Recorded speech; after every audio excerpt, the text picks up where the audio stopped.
오늘 말씀은 예레미야 52장 1절에서 11절 말씀입니다. 52장 1절에서 11절 말씀. 네, 같이 봉독하는데 제가 먼저 하고 교독하도록 하겠습니다. 시드기야가 왕위에 오를 때의 나이가 21세라 예루살렘에서 11년 동안 다스리니라. 그의 어머니의 이름은 하무달이니 림나인 예레미야의 딸이더라. 여호야김의 모든 행위를 본받아 여호와 보시기에 악을 행한지라. 여호와께서 예루살렘과 유다에게 진노하심이 그들을 자기 앞에서 쫓아내시기까지 이르렀더라. 시드기야가 바벨론 왕을 배반하니라. 시드기야 제9년 열째 달 열째 날에 바벨론 왕 느부갓네살이 그의 모든 군대를 거느리고 예루살렘을 치러 올라와서 그 성에 대하여 진을 치고 주위에 토성을 쌓음에 그 성이 시드기야 왕 제11년까지 포위되었더라. 그의 넷째 달 9일에 성중에 기근이 심하여 그 땅 백성의 양식이 떨어졌더라. 그 성벽이 파괴됨에 모든 군사가 밤중에 그 성에서 나가 두 성벽 사이 왕의 동상 견문길로 도망하여 갈대아인들이 그 성읍을 에워싸므로 그들이 아라바 길로 가더니 갈대아 군대가 그 왕을 뒤쫓아가서 여리고 평지에서 시드기야를 왕의 모든 군대가 그를 떠나 흩어진지라. 그들이 왕을 사로잡아 그를 하맛 땅 리블라에 있는 바벨론 왕에게로 끌고 가매 그가 시드기야를 신문하니라. 그 바벨론 왕이 시드기야의 아들들 그의 눈앞에서 죽이고 또 리블라에서 유다의 모든 고관을 죽이며 함께요 시드기야의 두 눈을 빼고 놋사슬로 그를 결박하여 바벨론 왕이 그를 바벨론으로 끌고 가서 그가 죽는 날까지 옥에 가두었더라. 아멘. 건강한 모습으로 배워서 참 좋습니다. 실은 오늘 제목이 예레미야 묵상을 마치며입니다. 제가 매일 성경 순서에 따라 오늘 금요 말씀을 이렇게 정하고 목사님께 드렸는데 실은 목사님이 요 다음 실은 주일날 마지막 설교가 예레미야 설교였습니다. 그런데 저번 주에 당겨서 하셔가지고 제가 정말로 예레미야 묵상을 마치며 이렇게 돼버렸어요. 아무튼 순서 속에서도 은혜 있기를 바라겠습니다. 예레미야 말씀을 묵상을 다 마쳤는데 우리가 신앙을 되돌아보는 그러한 부분이 없다면은 실은 성경 지식만 머리에 가득 찬 그러한 묵상이 될 겁니다. 헛묵상이 될 수 있습니다. 그래서 실은 작년부터 올해까지 4개월에 걸쳐서 모든 구조를 하나도 빠짐없이 우리가 묵상이 했기 때문에 한번 예레미야 말씀을 통해서 우리에게 주시는 교훈이 뭔지를 확인하는 시간을 잠시 갖고자 하는 것입니다. 먼저 예레미야 말씀을 좀 복습 한번 하겠습니다. 5가지의 질문으로 한번 복습하겠습니다. 첫 번째 문제입니다. 선지서 예레미야 나오는 남유다 왕들의 순서입니다. 매우 쉽지요? 몇 번인가요? 읽는 시간은 드리겠습니다. 네, 4번입니다. 요시야 왕, 그 다음에 요아스, 요야김, 요야긴, 시드기야 5왕이 예레미야 선지자라는 5왕입니다.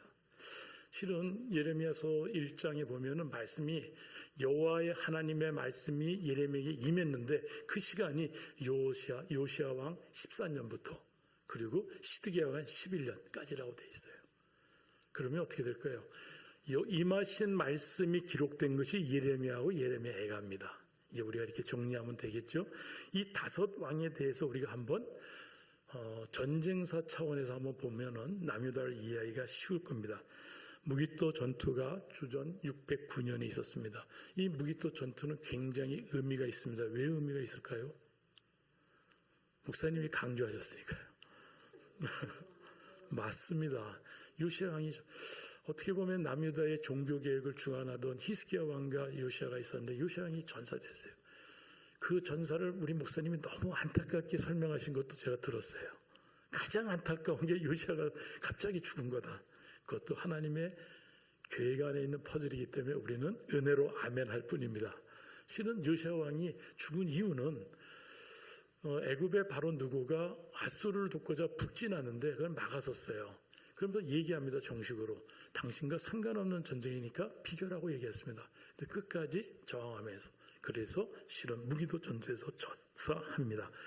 그 전사 직후에 백성들이 여호아하스를 왕으로 삼았는데 바로 3개월 만에, 석 달 만에 애굽에서 폐위시켰습니다. 그리고 세운 왕이 여호야김입니다. 그러면 외국 나라가, 다른 나라가 한 나라의 왕을 줬다 뺐다 했다 하면 어떨까요? 그냥 속국이 된 거죠. 맞습니다. 애굽에 속국화된 상황이었습니다.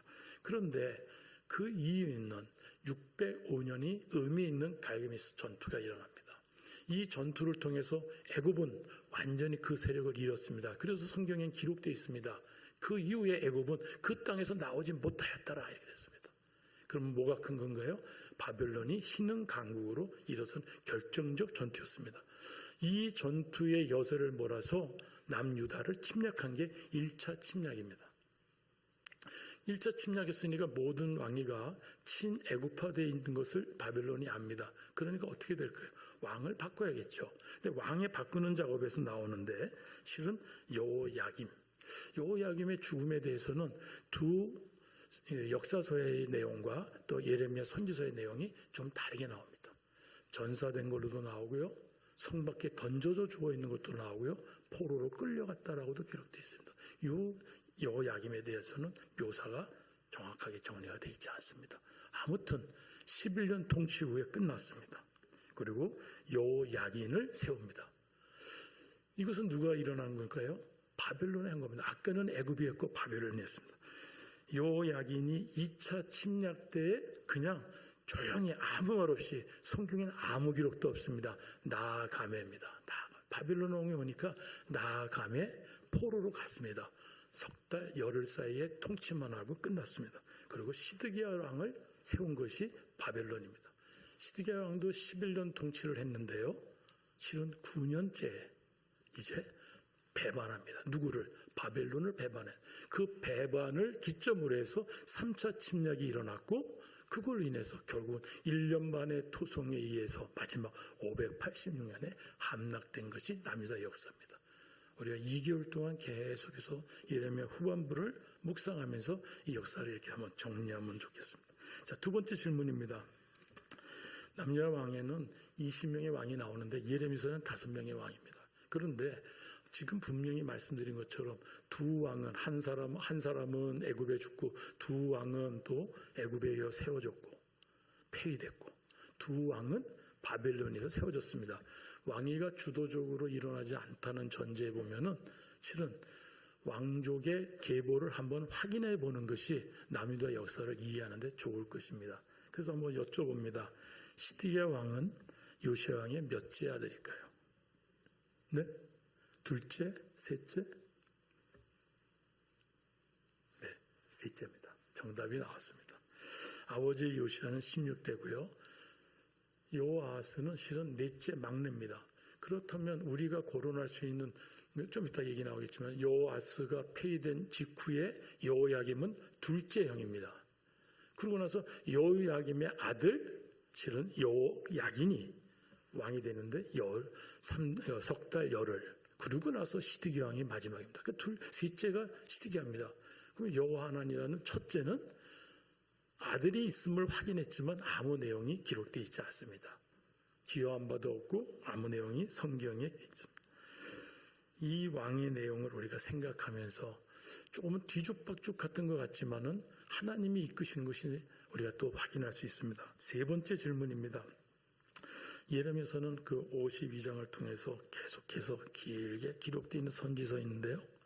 우리가 마음속에 52장을 다 묵상했는데 남는 게 뭔지, 어떤 구조로 기록되어 있는지 이게 생각나는 게 있습니까?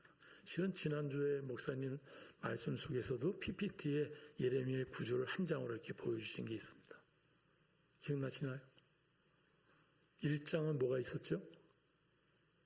소명에 대한 것, 환상 두 가지, 사실, 꿈을 꾼 사실에 대한 기록이 있습니다.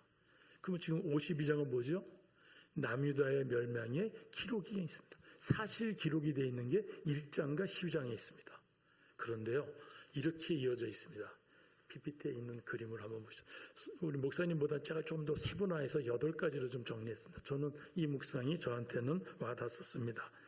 첫째의 기록 외에 그 다음에 남유다에 대한 심판이 예언되어 있습니다.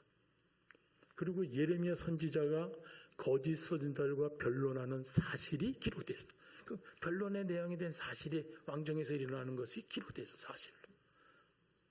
그러고 나서 회복하는 것, 우리가 아는 것, 30장에서 39장의 모든 예언에 대한 중요한 요소를 다 담고 있습니다. 계속해서 반복되는 내용입니다. 남유다의 멸망과 회복에 대한 이 중심에 자리 잡고요. 그러고서 우리가 어떤 봉투기법이라고 해서 샌드위치처럼 이렇게 딱 마주치는 항목별로 이어지는 겁니다. 예레미야 선지자가 감옥에 웅덩이에 빠뜨리는 곤욕을 당하는 사실이 기록되어 있습니다. 열방의 심판에 대한 예고가 되어 있습니다. 그리고 역사와 얘기죠. 우리가 이 내용을 이렇게 보면은 예레미야가 긴 내용이지만은 굉장히 오묘하게 이러한 어떻게 문학적 방법을 통해서 잘 우리에게 전달해주고 있다는 것을 알게 됩니다. 예언과 사실이 실타래처럼 계속 주거니 받거니 아주 섬세하게 기록되어 있는 것이 예레미야의 모양입니다. 네 번째 질문입니다. 예레미야 1장에 예레미야를 부르는 소명하는 내용이 자세히 되어 있습니다. 그런데 이 7가지 예 중에서 틀린 게 하나 있습니다. 제가 일부러 틀린 걸 하나 넣었습니다. 그리고 이 소명하는 내용 중에 가장 앞선 내용이 어떤 항목인지 우리가 한번 좀 상기하는 시간을 가졌으면 좋겠습니다. 틀린 게 몇 번입니까? 틀린 거? 3번? 또? 7번. 네. 기름 부음은 없어요. 기름 부은 선지자는 엘리야의 제자 엘리사가 기름 부음 받았어요. 우리 1장 예레미야를 보면 기름 부음 받아 없습니다. 그런데 말씀으로 임하셨다는 게 가장 먼저 되죠. 예레미야 선지자의 소명은 말씀이 임함으로써 됐습니다. 배에서 나오기 전에 성별되었고요. 모태에 짓기 전에 아셨고요. 여러 나라의 선지자로 세우셨고요.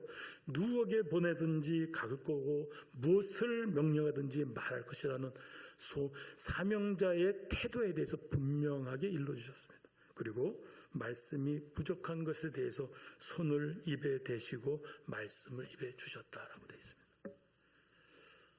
이 성별과 관련된 소명은 우리는 감히 흉내내지 못할 것 같지요.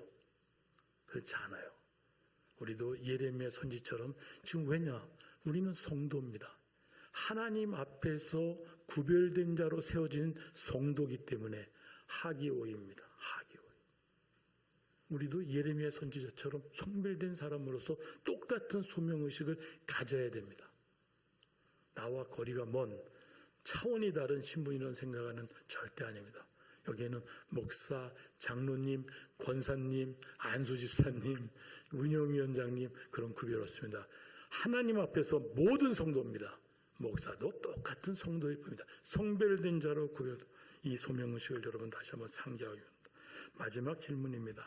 그렇다면 예레미야 처음부터 끝까지 한결같이 임했네요.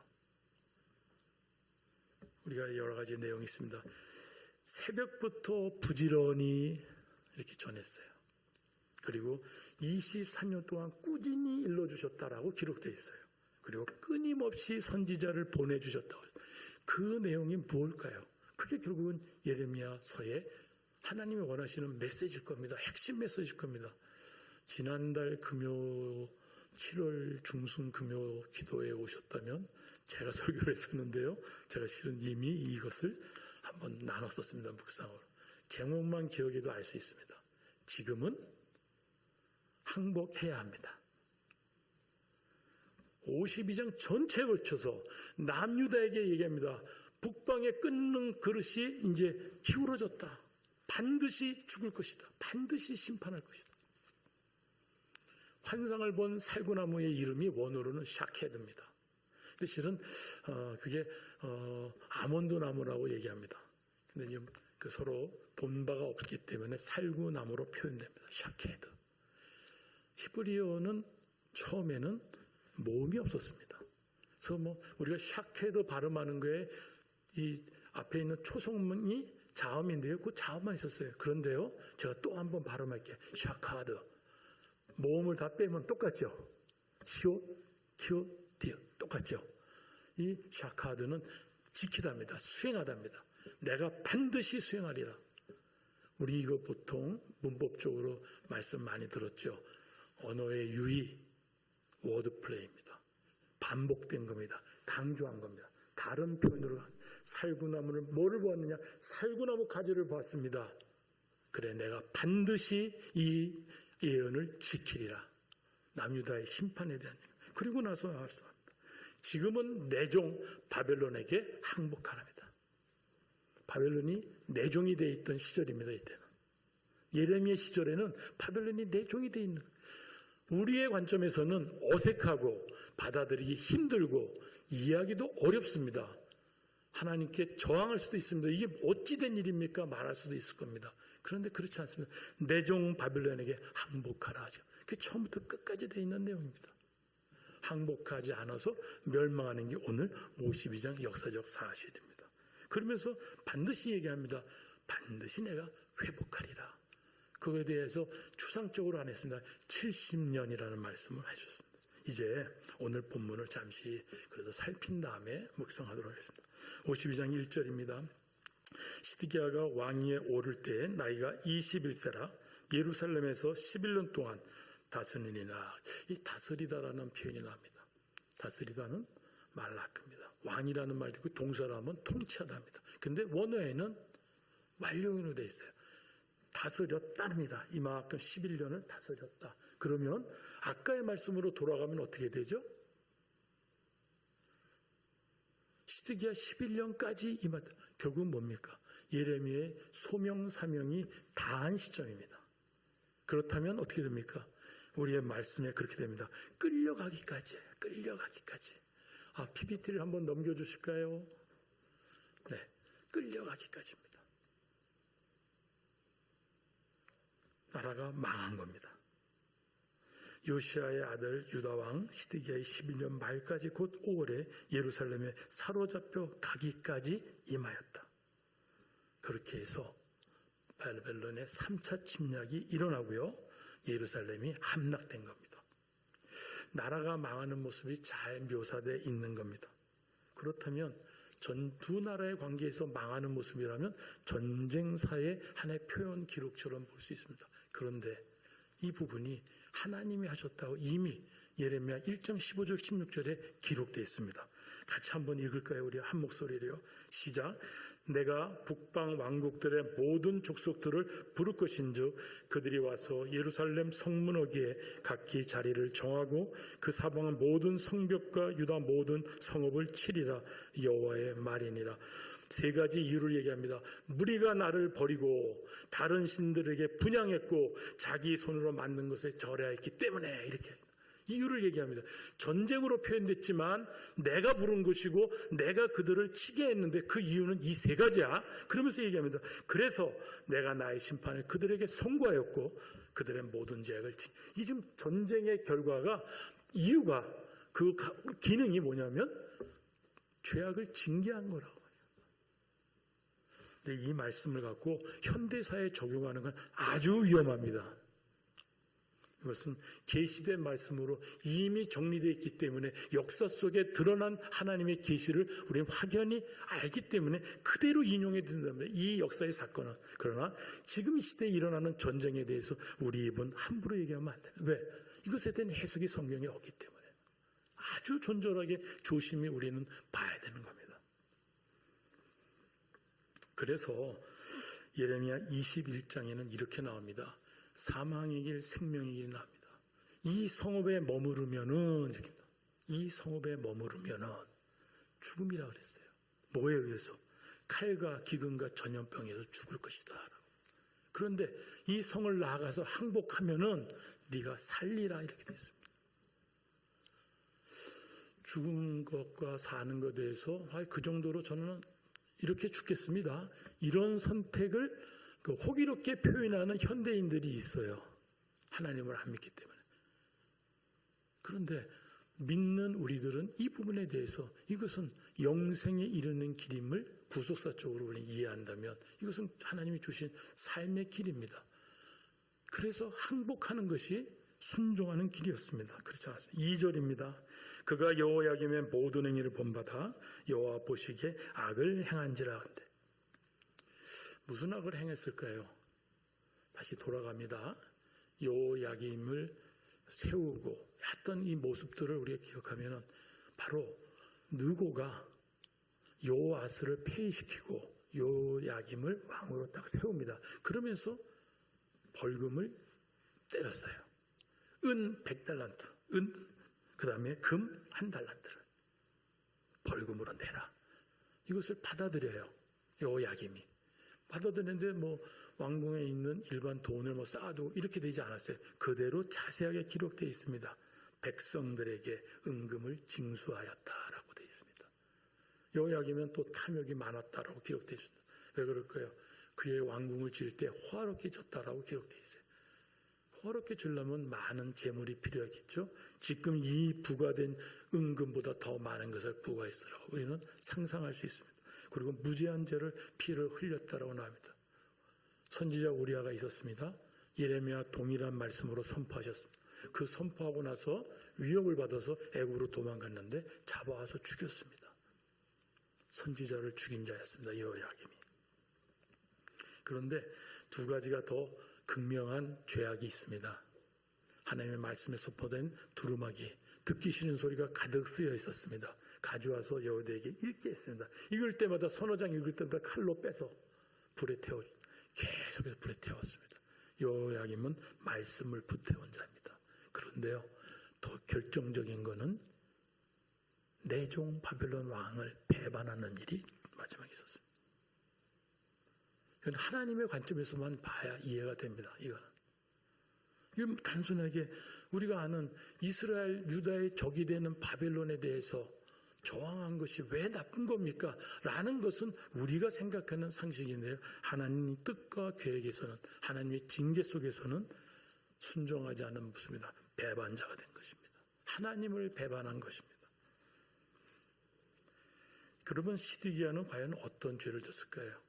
동일한 표현을 우리는 적용해다. 모든 행위를 본받았다 했기 때문에 이 모든 걸 상상하면서 시드기야를 쳐다봐야 됩니다. 그런데 기록된 내용을 보면 그렇습니다. 시드기야 통치 10년째, 11년 때 멸망했어요. 멸망 직전이었습니다. 그때는 계속해서 예레미야가 남유다 멸망에 대해서 바벨론에 넘기리라는 하나님의 말씀을 계속해서 선포할 때입니다. 그 선포를 듣는 것을 듣기 싫어서 유다 왕 궁중 시대들에 가둬뒀다라고 했습니다. 선지자를 가둔 자였습니다. 지금 여호야김이 한 배반의 행동과 동일합니다. 또 그에 이어서 35장에 나옵니다. 고관들이 그 듣기 싫은 예레미야 말을 못 말하게 하려고 왕중들에 잡아놨습니다.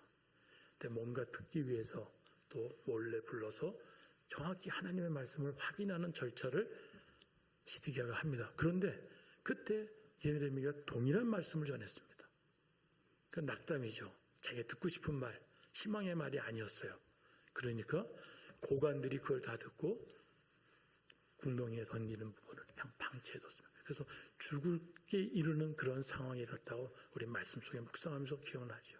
시드기야의 죄는 이랬습니다. 마지막 3절에서 11절입니다. 여호와께서 예루살렘과 유다에게 진노하심이 그들을 자기 앞에서 쫓아내시까지 이르렀다. 이제 그 진노함이 이르렀는데 어떤 일이 벌어집니까? 그래서 시드기야가 바벨론 왕을 배반하니라. 그래서 배반한 거예요. 이제 죄악이 관용이 다 찼습니다. 하나님이 인내하는 것까지 차신 것 같아요. 하나님의 계획에 봤을 때 진노하심이 그들을 자기 앞에서 쫓아내시까지 찬 것 같아요. 그 찬 행위에 대한 하나님의 리액션이 뭐냐면 배반하게끔 만드셨어요. 그래서 이 배반을 출발로 해서 3차 침략이 일어났고 결국은 남유다가 멸망하는 내용이 열왕기하 25장에 아주 자세히 역사서처럼 기록되어 있습니다. 남유다 멸망이 끝났습니다. 우리는 무엇으로 교훈을 삼아야 될까요? 로마서 15장 4절입니다. 한번 같이 읽을까요? 시작.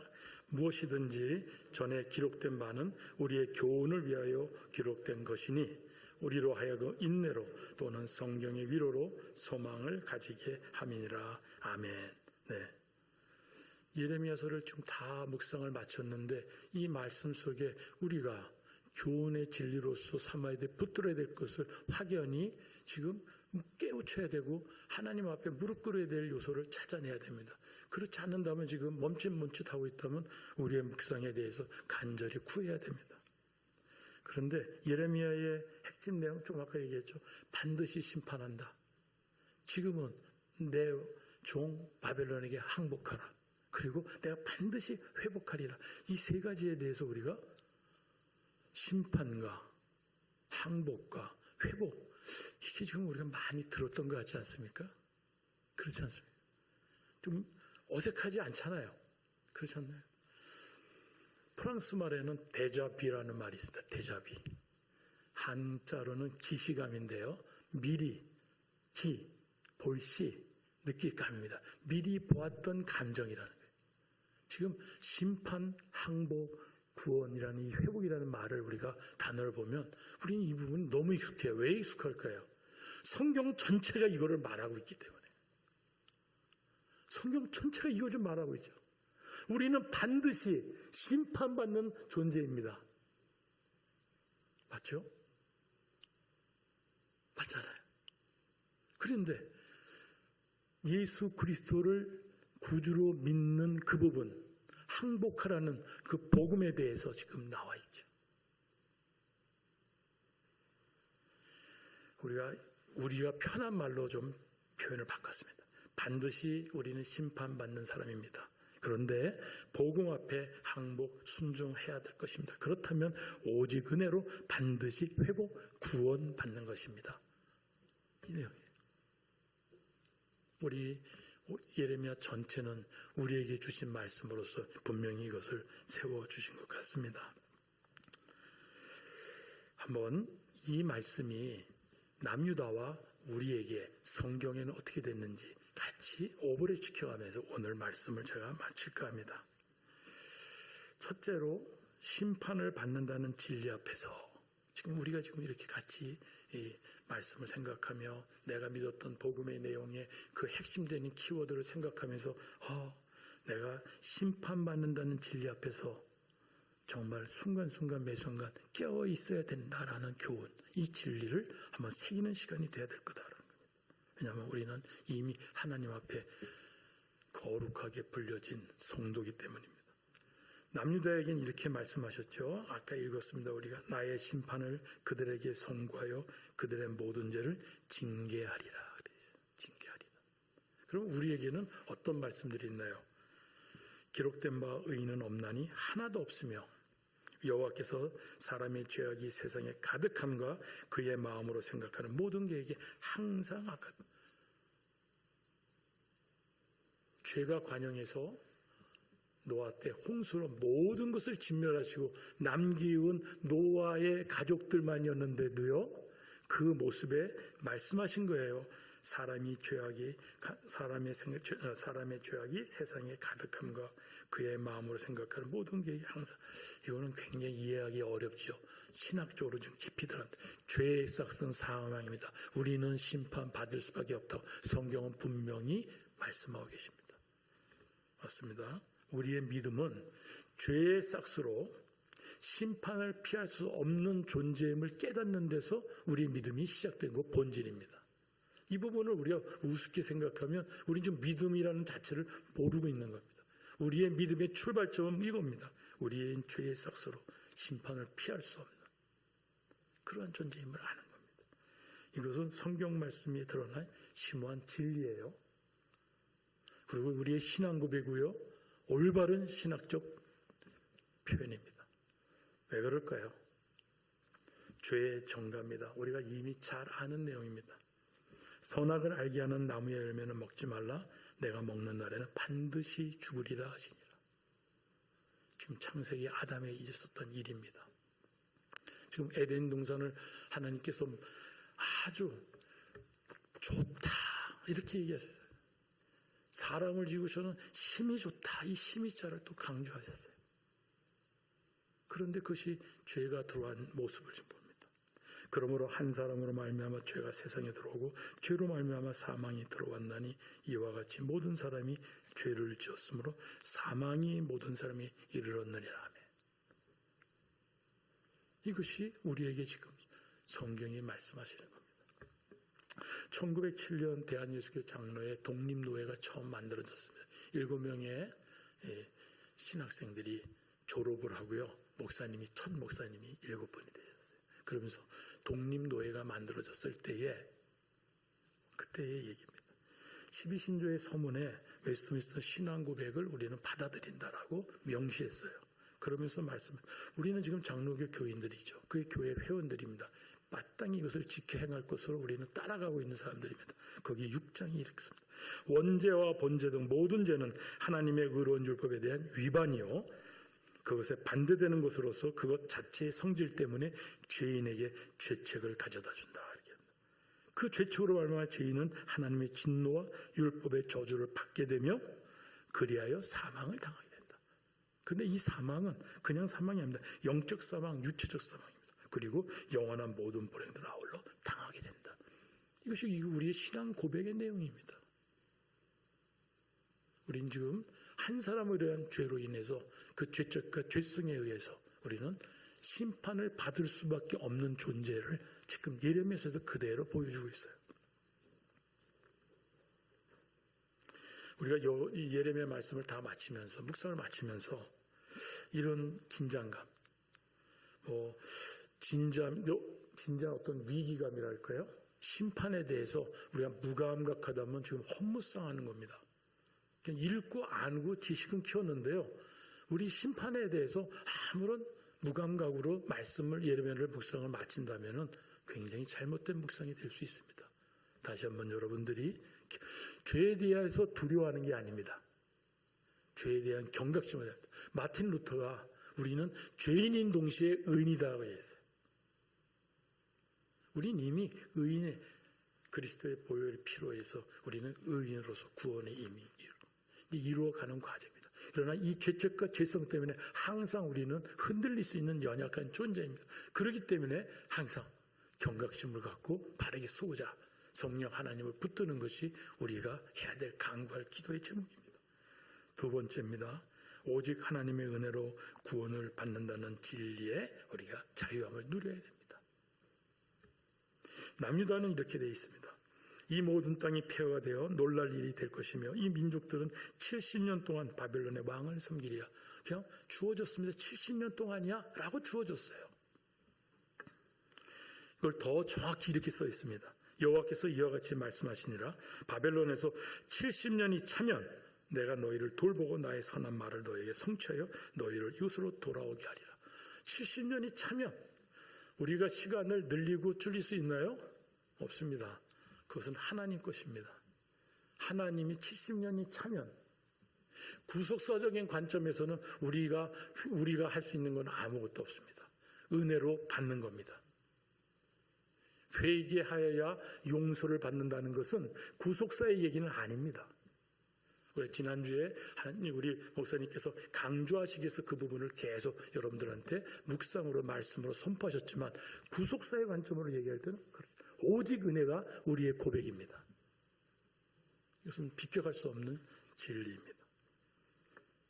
그래서 이렇게 말씀하십니다. 여호와의 말씀을 이어서 말합니다. 너희를 향한 나의 생각이다. 평안이요 재앙이 아니다. 너에게 미래와 희망을 주는 것이다. 이건 하나님의 은혜로 주는 것입니다. 실질적으로 고레스왕 원년에 여호와께서 예레미야의 입으로 하신 말씀을 이루시고자 여호와께서 바하스의 고레스 왕의 마음을 감동시켜서 그래서 이제 조소를 선포하고 이스라엘 민족, 유다 민족들을 보내는 겁니다. 수르바벨을 먼저 보서 성전을 짓기 시작한 우리가 이미 묵상을 통해서 이해하죠. 남유다에겐 이렇게 오직 은혜로 주신 거예요. 그런데요, 우리는 어떨까요? 너무나 잘 아는 말씀들이죠.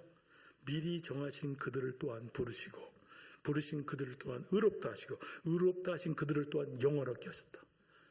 미리 정하신 하나님에 의해서 우리가 영화롭게 하는 존재까지 간 겁니다. 그래서 말합니다. 너희는 그 은혜에 의하여 믿음으로 말미암아 구원을 받았나니 이것은 너희에서 난 것이 아니라 하나님의 선물이다. 오직 은혜는 하나님께 있는 거죠. 우리의 노력과 우리의 열정, 의지로 되는 것이 아닙니다. 그래서 하나님이 세상을 이처럼 사랑하사 하나님이 사랑하셔서 독생자를 주신 겁니다. 그래서 이 독생자에 대해서 내가 만일 내 입으로 예수를 주로 시인하고 하나님께서 그를 죽은 자 가운데 살리신 것을 내 마음으로 믿으면 구원을 받으리라. 사람이 마음으로 믿어 의에 이르고 입으로 시인하여 구원에 이르느니라. 이렇게 되어 있습니다. 지난주에 여호야긴이 바벨론에서요 37년 만에 자유의 몸처럼 존중받는 모습들, 머리를 세우는 모습들이 잘 설명됐죠. 그는 역사 속에 있는 하나님의 은혜 속에 있는 여호야긴의 모습입니다. 성경을 아무리 뒤져도요 여호야긴은 회개했다는 내용이 한 자도 없습니다. 기록되어 있지 않습니다. 회개의 내용이 없습니다. 그런데 우리가 추정할 수 있는 즐거운 내용이 있습니다. 바벨론에서 7명의 아들을 낳았는데요. 아들의 이름들이 거룩함, 신앙의 고백의 내용들이 다 담겨진 아들입니다.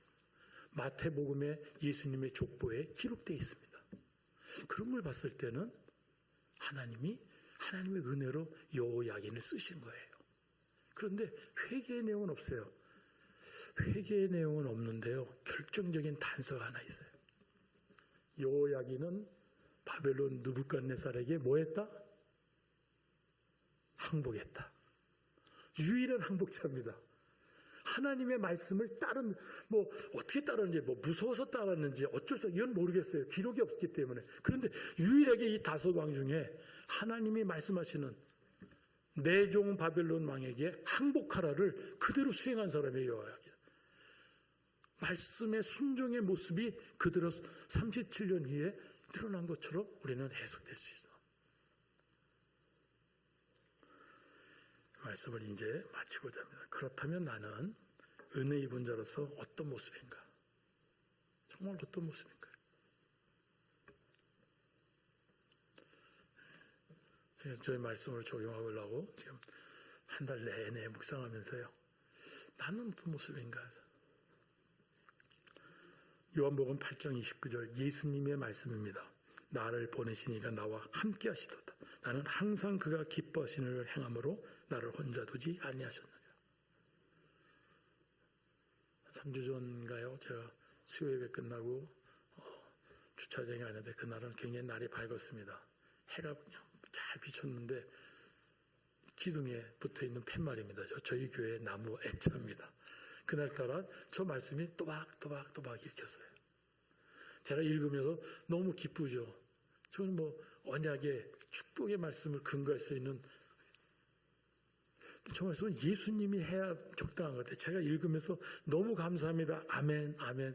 저 자신을 위로할 수 있는 얘기이고 저 자신에 대해 확신과 저 자신에 대해서 자긍심을 가질 수 있는 그러한 고백처럼 되는데 그건 예수님이 할 수 있는 표현 같아요. 제 표현 같지 않더라고요. 순간에 제가 좀 당황했습니다. 만에 하나 내가 항상 하나님이 기뻐하신 일을 행하고 있지 못함에도 불구하고 내 말은 저 말에 즐거워하고 자신에 넘쳐서 자족하고 있다면 너무 위험한 상황에 있는 거예요. 우리는 우리 스스로 온전한 믿음, 물론 우린 그렇게 얘기합니다. 권면합니다. 성령 하나님을 붙드셨기 때문에 우리는 그래서 성도의 견인이라는 말 속에 우리는 항상 이렇게 큰 안정함을 얻습니다.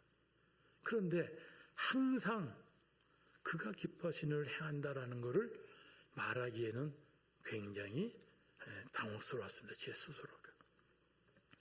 그러면서 모압의 죄가 갑자기 생각났습니다. 모압은 이렇게 말했습니다. 우리가 모압의 교만을 들었나니 심한 교만 곧 그의 자고와 오만과 자랑과 그 마음의 거만이로다. 자고는 스스로 높은 채 하는 겁니다. 그리고 스스로 높이 여기는 모습입니다. 자랑은 자기 자신 또는 자기의 관계 있는 사람이나 물건 따위에 대해서 썩 훌륭하다, 남에게 칭찬받을 만한 것이라 생각되며 드러내야 말하는 것을 자랑이라고 말합니다.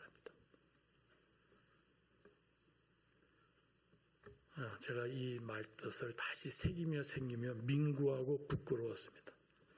실은 신학교에 다닐 때요, 실천신학 과목이 있었습니다.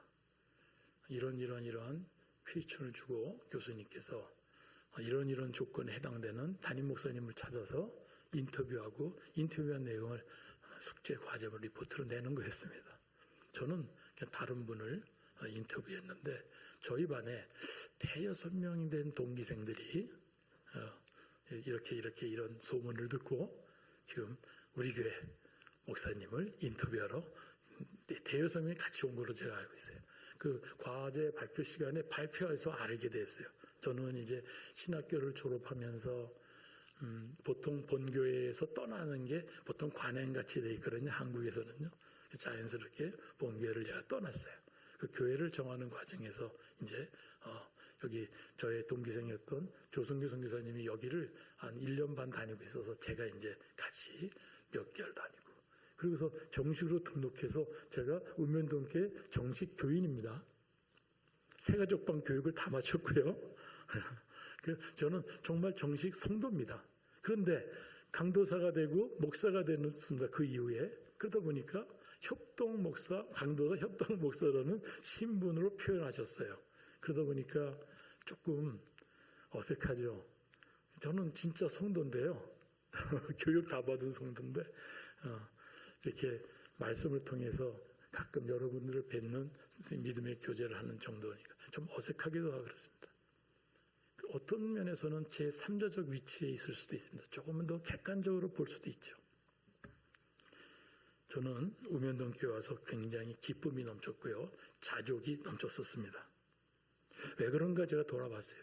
그 자족과 그 기쁨 속에서 실은 아까와 같은 나를 보내신 이가 나와 함께 계시고 나는 항상 그가 기뻐하시는 행함으로 나를 혼자, 전 이것이 나의 우면동 교회 삶처럼 이렇게 해석하고 느꼈던 것 같다는 생각이 좀 이렇게 정리가 되면서 그랬던 것 같은데, 그런데 내가 하나님 마음에 들지 않는 언행 심사를 갖고 있다면 이거는 말씀을 더 오히려 잘못하는 목사가 돼서까지도 그런 부끄러움이 순간에 들어왔어요. 제가 자족하던 이유를 한번 정리해보는 것입니다. 제가 24년도 우면동교회 정관위원입니다. 정관이 있는 교회가 많은 것 같죠? 그렇게 많지 않아요. 교회에 정관이 있어서 제가 저렇게 어깨가 펴집니다. 비전이 있는 교회 그렇게 많지 않아요. 그것도 아주 체계적으로 정리해서 사역의 목표, 사역의 원리, 핵심 가치까지 아주 일목요연하게 의미 있게 말씀에 비춰서 그렇게 성도를 훈육하고 있는 교회 많지 않습니다. 그래서 저는 더 우면동 교회 교인이 된 것이 뿌듯하고 기분 좋고 자랑스러웠습니다. 그런 것 같아요. 정말로. 더 나아가서는요, 우리 어르신들은 엘리베이터를 타면 돼 있죠. 성경, 그렇죠? 성경적인 교회 생활을 위한 10가지 실천사, 성경적인 신앙생활을 위한 10가지 실천사. 그 20가지 실은 우리가 신문에 공고 내고 여기에 논쟁할 수 있는 사람 한번 보자라고 하면 아마 몇 사람 없을 겁니다. 그 20가지를 지킬 수 있는 교회와 목사님과 성도들 그렇게 많지 않습니다. 쉽지 않은 목표와 우리의 기준들을 했습니다. 우리는 그것을 쳐다보면서 실은 자족하고 자고하고 자랑하고 있지는 않은가요? 아마 저는 부족했기 때문에 그랬던 것 같아요. 지난 3년 반 동안에 제가 정신 차리기로 했습니다. 정신 차려. 여러분은 어떠십니까?